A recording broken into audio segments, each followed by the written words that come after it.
बच्चों, good morning. कैसे हो आप लोग? तो आज शुरू करते हैं हम थर्मोडायनामिक्स में।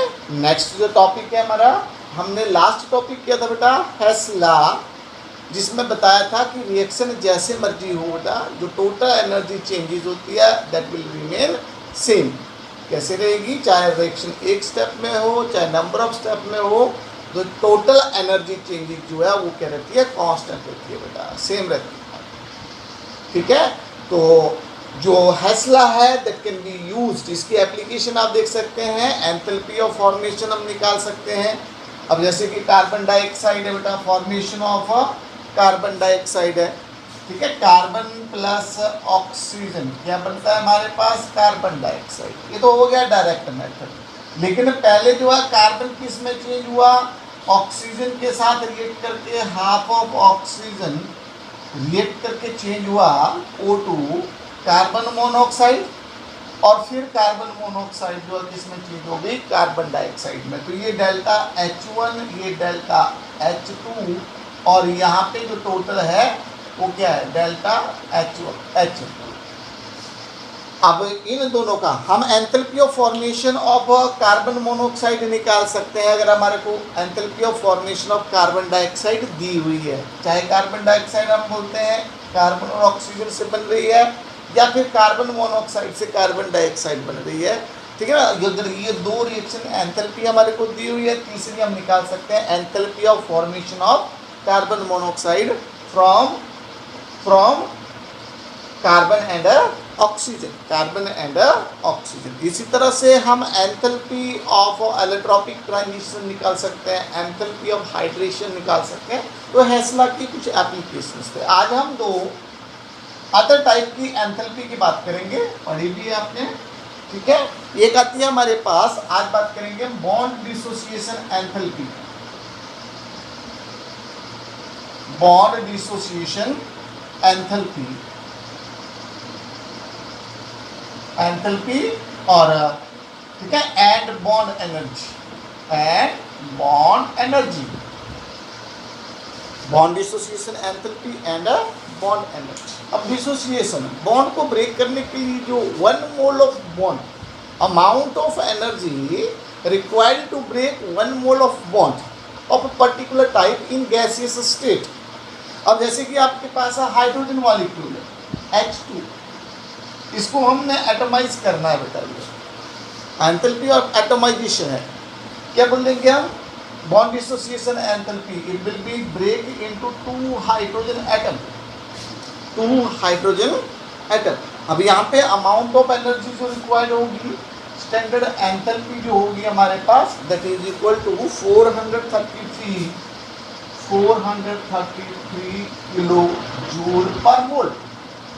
मतलब इतनी एनर्जी होगी, इतनी एनर्जी से हाइड्रोजन और हाइड्रोजन के बीच का बॉन्ड जो है वो क्लीवेज होगी, ब्रेक होगा। इस एंथैल्पी को बोलते हैं बॉन्ड डिसोसिएशन एंथैल्पी, डायएटॉमिक मॉलिक्यूल्स के लिए। अब जैसे हाइड्रोजन के बाद ऑक्सीजन है, जैसे ऑक्सीजन गैस है, इसको हमने ऑक्सीजन एटम में जो है ब्रेक करना है। ऑक्सीजन एटम ये गैसियस स्टेट नहीं है, गैसियस स्टेट में, तो जो यहाँ पे कुछ enthalpy of bond dissociation enthalpy की वैल्यू होती है, जैसे 498 किलो जूल पर मोल। तो amount of energy required to break 1 mole of a bond of a particular type in gaseous state is known as bond dissociation enthalpy। अब देखो oxygen के लिए ज़्यादा होती है, क्योंकि ऑक्सीजन का साइज जो है, ऑक्सीजन का साइज स्मॉल होता है एज कंपेयर टू हाइड्रोजन। ठीक है, इसलिए ऑक्सीजन और oxygen bond stronger than hydrogen hydrogen bond, because bond dissociation enthalpy जो दोनों की क्या है, दोनों में हाइड्रोजन की क्या, सॉरी ऑक्सीजन की क्या ज़्यादा है, हाइड्रोजन की कम है। ये तो हो गया डाई एटॉमिक मॉलिक्यूल्स की। अब जैसे पॉली एटॉमिक मॉलिक्यूल्स की बात करते हैं, तो वहाँ पे हम एवरेज लेते हैं बेटा। In case of poly atomic molecule हम क्या लेंगे? जो बॉन्ड एनर्जी है उसको हम बॉन्ड एनर्जी ही बोलते हैं। देखिए, द एवरेज एनर्जी ऑफ, ठीक है, of the bond dissociation of particular type of bonds, जैसे कि हमारे पास वाटर है H2O, अब इसमें देखो HOH, अब दो OH बॉन्ड है यहाँ पे, एक OH बॉन्ड ये है, एक OH बॉन्ड। लेकिन वाटर कैसे डिसोसिएट होता है बेटा, वाटर कैसे डिसोसिएट होगा, ये HOH पहले एक हाइड्रोजन जो है वो डिसोसिएट होता है, यहाँ पे हाइड्रोजन एटम अलग हुआ, साथ में क्या आ जाएगी OH। इस प्रोसेस की जो एंथैल्पी ऑफ रिएक्शन है या वो सॉरी बॉन्ड एनर्जी है, यहाँ पे ये जो बॉन्ड एनर्जी है, ठीक है, बॉन्ड डिसोसिएशन एंथैल्पी या बॉन्ड की एनर्जी, बिकॉज हमें बताया बेटा एक बॉन्ड फॉर्मेशन के दौरान जितनी एनर्जी रिलीज होती है same amount of energy is required to break that particular type of bond. तो यहाँ पे वाटर में पहले हाइड्रोजन एटम अलग होगा, एक हाइड्रोजन एटम, ठीक है ना। अब ये जो हाइड्रोजन है ये OH के साथ जुड़ा हुआ है, OH के साथ जुड़ा है, तो इसकी जो एंथैल्पी है हमारे पास बॉन्ड एनर्जी या बॉन्ड एंथैल्पी है डेल्टा H, इसके लिए जो है 400 दैट इज इक्वल टू 498, ठीक है, 8 पॉइंट, ठीक है, 8 किलो जूल पर मोल, इतनी है, या 97.8 कर दो, 498.0। और नेक्स्ट इस बॉन्ड को ब्रेक करने के लिए अब जो एनर्जी लगेगी हमारे पास, it will be changes into hydrogen atom and oxygen atom. Hydrogen atom ये भी किस स्टेट में बेटा, ये गैसियस स्टेट में, ये आयन जो पर्टिकुलर बॉन्ड है ये किस स्टेट में आते हैं, गैसियस स्टेट में। यहाँ पर डेल्टा H की जो वैल्यू होगी that is equal to 428.5 kilo joule per mole. अब जो बॉन्ड एनर्जी होगी in particular type of bond OH bond को, वो इन दोनों का क्या आएगा बेटा, एवरेज आएगा। जो बॉन्ड एनर्जी होगी that is equal to bond energy of OH bond, OH bond, OH bond, that is the average of this. इन दोनों का प्लस करते हैं, डिवाइड बाई हाफ करेंगे तो एवरेज एनर्जी आएगी। क्या बोलेंगे उसको, बॉन्ड एनर्जी बोलते हैं। क्या बोलते हैं, बॉन्ड एनर्जी बोलते हैं। एवरेज एनर्जी ऑफ या average of the bond dissociation enthalpy, average of bond dissociation enthalpy of, ठीक है, same type of bond in gaseous state is known as bond dissociation या बॉन्ड एनर्जी बेटा। क्या बोलेंगे, bond energy. आज हम next एक और टाइप करेंगे।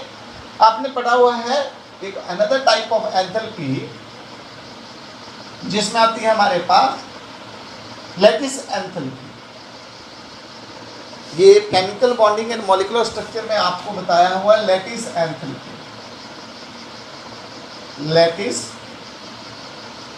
एंथैल्पी, जिसको यू से भी डिनोट करते हैं। आपने इंटरनल एनर्जी को भी यू से डिनोट किया हो, यहाँ लैटिस एंथैल्पी को भी हम यू से, पर लिखना है हमें कि लैटिस एंथैल्पी है।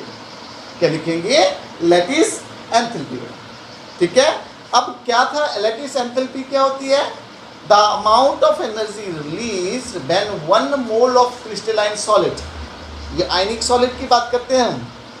लैटिस किसका होता है बेटा, आयनिक सॉलिड्स का, क्रिस्टलाइन सॉलिड्स। जो आयनिक सॉलिड्स होते हैं वो क्रिस्टलाइन सॉलिड्स। तो amount of energy release when 1 mole of crystalline solid is formed from a positively charged ion in a किस स्टेट में आती है, इन इट्स गैसियस स्टेट। जैसे फॉर एग्जांपल हमारे पास मेटल, ये पॉजिटिव आयन है, कैटाइन, प्लस ये नेगेटिवली चार्ज एनाइन है, और क्या बन रहा है यहाँ पे, एक मोल MX बन रहा है। Sodium ion plus chloride ion क्या बना रहा है, सोडियम क्लोराइड बन रहा है। 1 mole of crystal is formed from its constituent ion.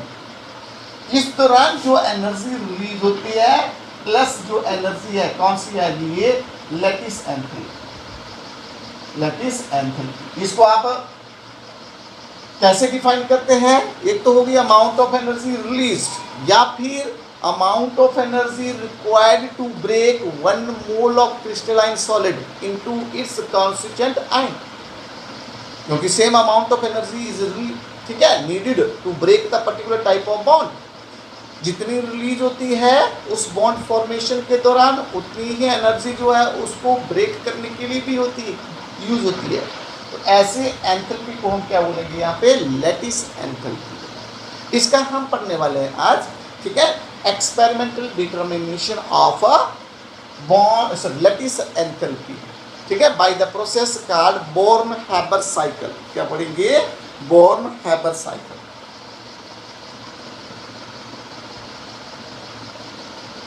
Haber cycle, born-Haber cycle से हम लैटिस एंथैल्पी एक्सपेरिमेंटली जो है कैलकुलेट कर सकते हैं। आपको बताया है, जैसे for example formation of sodium chloride Na2, क्या बनाना है, 1 मोल ऑफ सोडियम क्लोराइड लेना है, NaCl 1 mole of sodium chloride का क्रिस्टल हमने बनाना। अब हमें पता है बेटा ये सॉलिड है, ये गैस है, और ये सॉलिड सोडियम क्लोराइड बनेगा, सोडियम क्लोराइड बनेगा। तो सबसे पहले क्या होता है, अब एक्सपेरिमेंटली कैसे निकालेंगे, हमें पता है कि हमारे को क्या चाहिए बेटा, आयन चाहिए, इसका भी आयन चाहिए और इसका भी आयन चाहिए, एक कैटायन और एक एनायन। तो सबसे पहले क्या होता है कि जो रिएक्टिंग स्पीसीज होती है they are converted into their gaseous state, whatever the state be there. अब क्लोरीन गैस ही है तो इसको पहले एटम में चेंज करना होगा हमारे को। यहाँ सोडियम जो सॉलिड है, तो पहले मेटल की बात करते हैं, जैसे सोडियम है। अब हमने देखना कि जो सोडियम है ये सॉलिड है, इसको हमने किस में चेंज करना है, गैसियस आयन में चेंज करना है। तो यहाँ पर जो एंथैल्पी लगेगी बेटा, सॉलिड टू गैस, कौन सी एंथैल्पी होती है, enthalpy of sublimation, enthalpy of sublimation, उसकी कुछ वैल्यू होगी यार, कैसी वैल्यू होगी, ये कैसी वैल्यू होगी, पॉजिटिव। कैसी वैल्यू होगी बेटा, पॉजिटिव वैल्यू। हमारे को एनर्जी देना पड़ेगी बेटा सॉलिड को किस में चेंज करने के लिए, गैसेस में चेंज करने के लिए। पहले metal atom, solid metal atom किस में चेंज होगा, गैसियस स्टेट में चेंज होगा। अब गैसियस जो मेटल एटम है, ठीक है ना, वो आयनाइज होगा और किस में चेंज हो जाएगा, गैसियस आयन में, बाय रिलीजिंग इलेक्ट्रॉन। तो यहाँ पर जो एंथैल्पी हो जाएगी वो कौन सी लगेगी हमारे पास, आयनाइजेशन एंथैल्पी, और ये भी कैसे होती है, पॉजिटिव होगी, कोई पॉजिटिव वैल्यू होगी। तो कौन कौन सी एंथैल्पी हुई, देखो सोडियम सॉलिड को चेंज करने के लिए सोडियम आयन में किस स्टेट में आ गया, गैसियस आयन, किस स्टेट में आ गया, गैसियस आयन, सोडियम आयन बन गया हमारे पास। तो enthalpy of sublimation, enthalpy of ionisation या आयनाइजेशन एंथैल्पी। इसी तरह से अब अगर हमने क्लोरीन को, तो वैसे क्लोरीन कैसे, किस स्टेट में, गैसियस स्टेट में, ठीक है ना, क्लोरीन किस स्टेट में, यहाँ पे गैसियस स्टेट में। तो पहले तो क्लोरीन को हमने क्या करना है, गैसेस को ही एटमाइजेशन करनी है बेटा जी, इसके जो है एटम को अलग करना है पहले। तो ये तो मॉलिक्यूल की फॉर्म में है, तो यहाँ पे जो एंथैल्पी लगेगी, bond dissociation enthalpy, chlorine molecules को हमने क्या करना है, डिसोसिएट करना है, किसमें चेंज कर दिया हमने, क्लोरीन एटम चेंज कर दिया। तो ये गैसियस एटम क्लोरीन का, तो यहाँ पर जो एंथैल्पी आ जाएगी वो कौन सी आ जाएगी, डिसोसिएशन एंथैल्पी। तो अमाउंट ऑफ एनर्जी यदि रिलीज है तो ये वैल्यू भी क्या होगी बेटा, पॉजिटिव होगी, amount of energy released, sorry required, bond dissociation enthalpy. अब क्लोरीन गैसियस एटम जो है इसमें क्या गेन करना बेटा, इलेक्ट्रॉन गेन करना है, और किस में चेंज हो जाएगा, क्लोराइड गैसियस आयन में। और यहाँ पे जो एंथैल्पी होगी वो आ जाएगी हमारे पास इलेक्ट्रॉन गेन एंथैल्पी। कौन सी वैल्यू आ जाएगी यहाँ पे, इलेक्ट्रॉन गेन एंथैल्पी, और ये जो वैल्यू आएगी ये क्या होगी बेटा, negative. Amount of energy released when an isolated gaseous atom gain electron, ठीक है ना, या when electron gain of electron takes place, ठीक है, at the in the gaseous isolated atom. तो ये नेगेटिव होगी, इलेक्ट्रॉन गेन एंथैल्पी। तो different type of enthalpy involve होती है बेटा आयंस बनने में। जब आयनिक सॉलिड बनता है तो ये एक हमारे पास क्या आता है, बॉर्न-हैबर साइकिल आता है बेटा, एंथैल्पी, ठीक है, बॉर्न-हैबर साइकिल। अब जैसे मतलब पहले क्या चेंज हुआ, बॉर्न-हैबर साइकिल में हमारे पास क्या जाएगा कि sodium ion plus chloride ion क्या बना रहा है, सोडियम क्लोराइड का, ये लैटिस एंथैल्पी आ जाएगी। अब सोडियम आयन पहले कैसे बना बेटा, सोडियम आयन, ठीक है, सॉरी आयन को तो डायरेक्ट लिख सकते हैं हम, ये सोडियम है प्लस हाफ ऑफ क्लोरीन, किसमें चेंज हो रहा है बेटा, 1 मोल ऑफ सोडियम क्लोराइड में चेंज। तो सोडियम पहले किसमें चेंज हुआ, सोडियम ये सॉलिड है, ये गैसियस एटम में, फर्दर किसमें चेंज हो जाएगा, ये गैसियस आयन बन गया हमारे पास सोडियम आयन।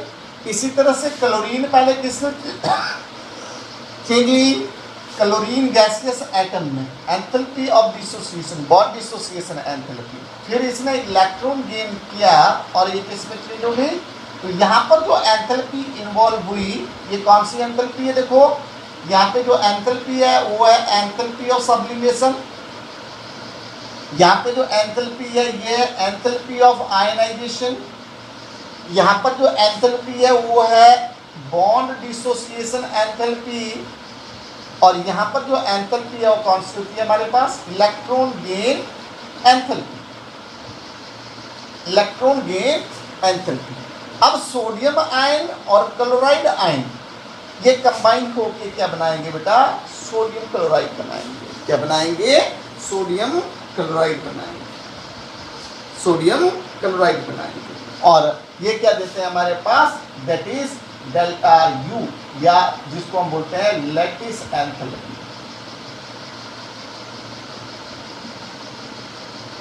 Lattice enthalpy. ये जो साइकिल है वो बॉर्न-हैबर साइकिल है, बॉर्न-हैबर साइकिल, ठीक है ना। एक्सपेरिमेंटली हम कैलकुलेट कर सकते हैं, हमारे पास आयन पहले नहीं बने होते हैं, सोडियम आयन क्लोराइड आयन, अब हमारे को सॉलिड है तो गैसियस एटम में चेंज करना पड़ेगा, फिर वो उसको आयनाइज करना पड़ेगा, ठीक है। इसी तरह से अगर क्लोरीन ऑलरेडी गैस है तो पहले उसको एटम में चेंज करना पड़ेगा, गैसियस एटम में, फिर जो है वो एनायन में चेंज किया हमने, उसके बाद जो है हमारे पास जो आयन है they combine to form 1 mole of a crystalline solid, 1 mole of a crystalline solid. Okay, तो ये थी डिफरेंट काइंड्स ऑफ एंथैल्पी और कैसे हम इनको कैलकुलेट करना है। You have done the numerical problem based on these observations. जो भी आपको डिफरेंट टाइप ऑफ एंथैल्पी है आपको बताया, change in enthalpy, enthalpy of product minus enthalpy of reactant करना है, और रिएक्टेंट और प्रोडक्ट का क्या लेना होता है, sum of enthalpy. We can calculate different types of enthalpies बेटा। नाउ अब आगे करने वाले हम limitation of first law of thermodynamics, limitations।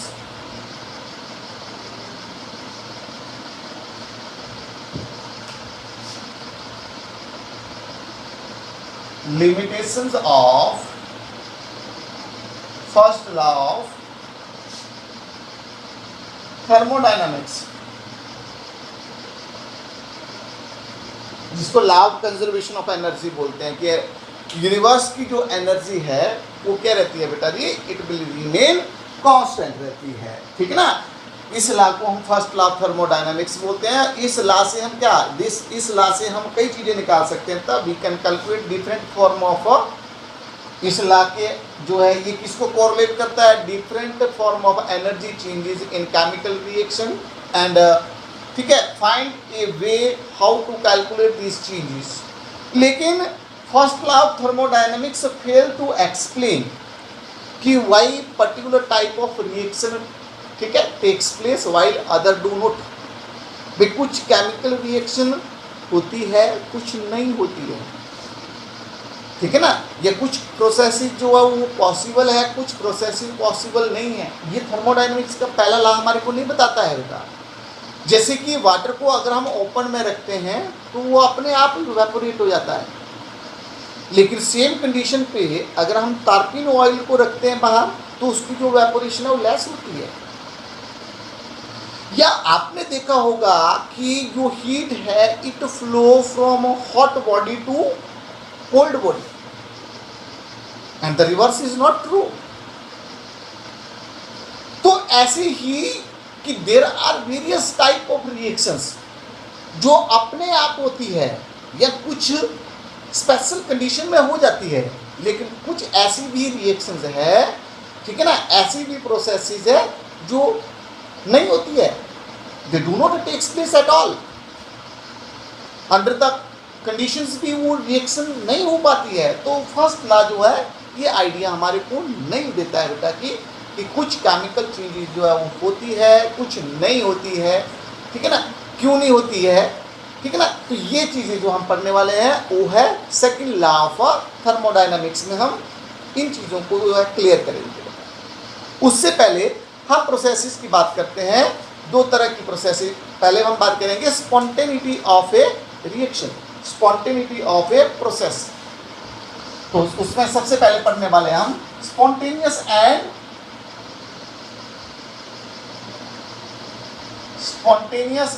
Non spontaneous.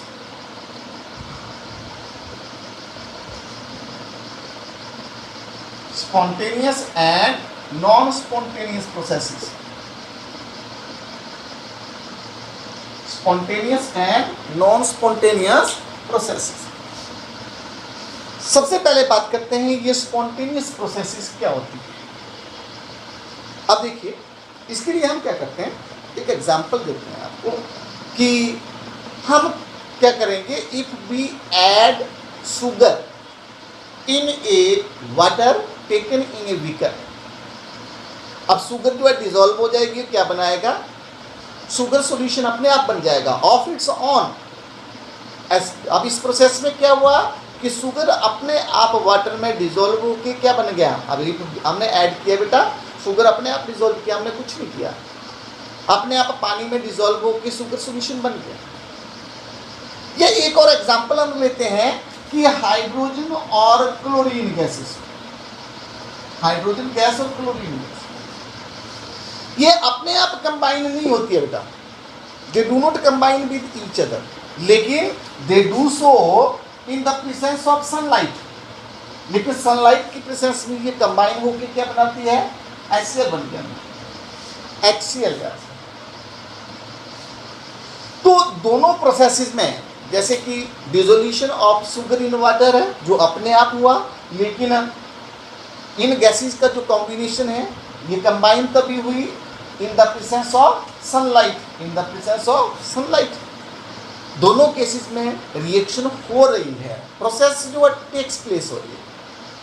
तो ऐसी प्रोसेसेस, ए प्रोसेस, ठीक है ना, which can takes place of its own और बाय सम इनिशिएशन, इसको इनिशिएशन क्या मिला, सनलाइट मिली।